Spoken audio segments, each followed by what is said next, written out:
बोचहां विधानसभा का उपचुनाव खत्म हो चुका है, लेकिन अब सबसे बड़ा चर्चा का विषय बना हुआ है कि क्या मुकेश सहनी अपने आप को साबित कर पाए हैं या कर पाएंगे। दरअसल अगर आप मुकेश सहनी की राजनीति पर गौर करेंगे तो वहां पर मुकेश सहनी सिर्फ और सिर्फ मल्लाह जाति के मतदाताओं पर ज्यादातर ध्यान दे रहे थे और उनको गोलबंद करने की कोशिश में लगे थे। तथा इसका सबसे बड़ा कारण भी यही था कि भले ही मुकेश सहनी वहां से चुनाव जीतने में नाकामयाब हो जाए, लेकिन मल्लाह जाति का एक तरफा समर्थन उन्हें हासिल हो जाए और इसके जरिए भविष्य में वन पार्टियों के मुकाबले अपने आप को साबित कर पाए कि हमारे साथ भी मल्लाह समाज एक तरफा खड़ा रहता है।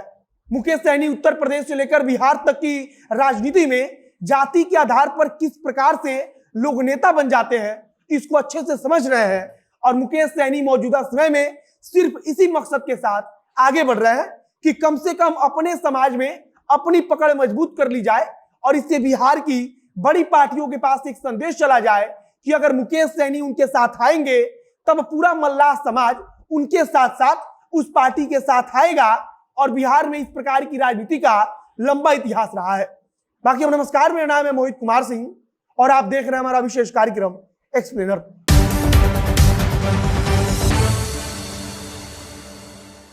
इस बार के विधानसभा उपचुनाव में जो लोग जमीनी स्तर पर सब कुछ देख रहे थे वह कहते हैं कि मुकेश सहनी ने काफी हद तक अपने समाज में एक तरफा बढ़त बनाने की कोशिश की है और उसमें सफलता भी पाई है।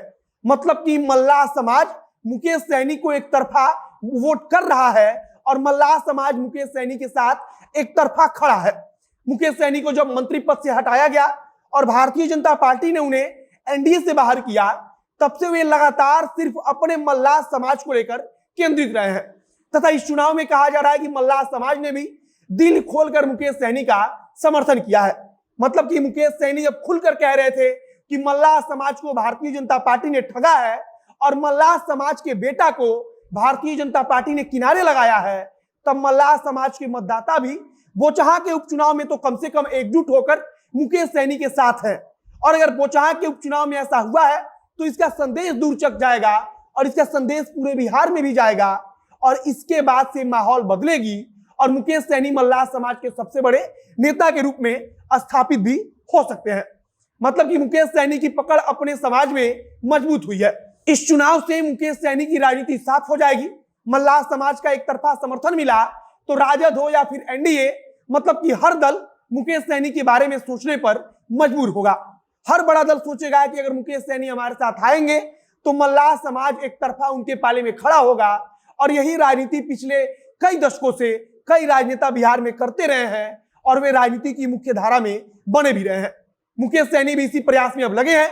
बोचहां का चुनाव खुलेआम जातियों पर केंद्रित हो चुका था। कोई भूमिहारों के ध्रुवीकरण पर खेल रहा था तो कोई मल्लाह समाज के ध्रुवीकरण पर। यह चुनाव मुकेश सहनी के लिए भी इसी लिहाज में बहुत ही महत्वपूर्ण था क्योंकि मुकेश सहनी अब इसी कोशिश में लगे थे कि कम से कम अपनी जाति को, मतलब कि जो पूरा मल्लाह समाज है, उसको किसी भी प्रकार से अपने पाले में खड़ा किया जाए। और अगर बोचहां विधानसभा के उपचुनाव में मुकेश सहनी इस कोशिश में ही लगे थे कि कम से कम मल्लाह जाति का एक तरफा समर्थन हासिल कर लिया जाता है तो इससे वो भारतीय जनता पार्टी हो, चाहे जदयू हो या फिर महागठबंधन में राष्ट्रीय जनता दल हो, सबके पास इस बात का संदेश जाएगा कि मुकेश सहनी के साथ मल्लाह समाज खड़ा है, तो फिर मुकेश सहनी भविष्य में उनके लिए फायदेमंद हो सकते हैं। लेकिन मौजूदा समय में अगर आप गौर करेंगे तो राष्ट्रीय जनता दल की तरफ से भी महागठबंधन में आने के लिए मुकेश सहनी को न्योता नहीं दिया गया। उल्टा राबड़ी देवी ने यह भी कह दिया कि मुकेश सहनी को हम क्यों बुलाएंगे, क्योंकि मुकेश सहनी हमें छोड़कर गए थे, हमने उनको भगाया नहीं था।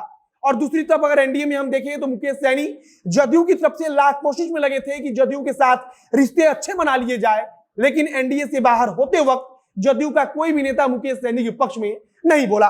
वहीं भारतीय जनता पार्टी के साथ उनके रिश्ते बिगड़ चुके हैं और उसी के कारण उनका मंत्री पद भी जा चुका है, वे एनडीए से बाहर भी हो चुके हैं। और उसी के बाद से बोचहां विधानसभा के उपचुनाव में मुकेश सहनी महीने भर लगातार मेहनत करते रहे केवल इसलिए कि अपने आप को साबित किया जाए कि वे मल्लाह समाज के सबसे बड़े नेता के रूप में बिहार में स्थापित हो चुके हैं।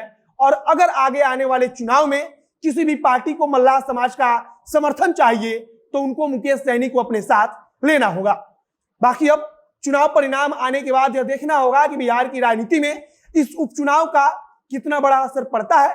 मुकेश सहनी की राजनीति में क्या बदलाव होता है, आगे जो कुछ भी नई जानकारी आएगी उसे हम आप तक पहुंचाएंगे। फिलहाल इस वीडियो को हम समाप्त करते हैं।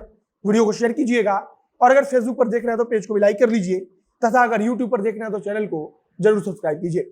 मिलते हैं फिर बहुत जल्द अगले वीडियो में। कैमरे के पीछे खड़े ओम प्रकाश और मैं मोहित कुमार सिंह। बहुत बहुत धन्यवाद।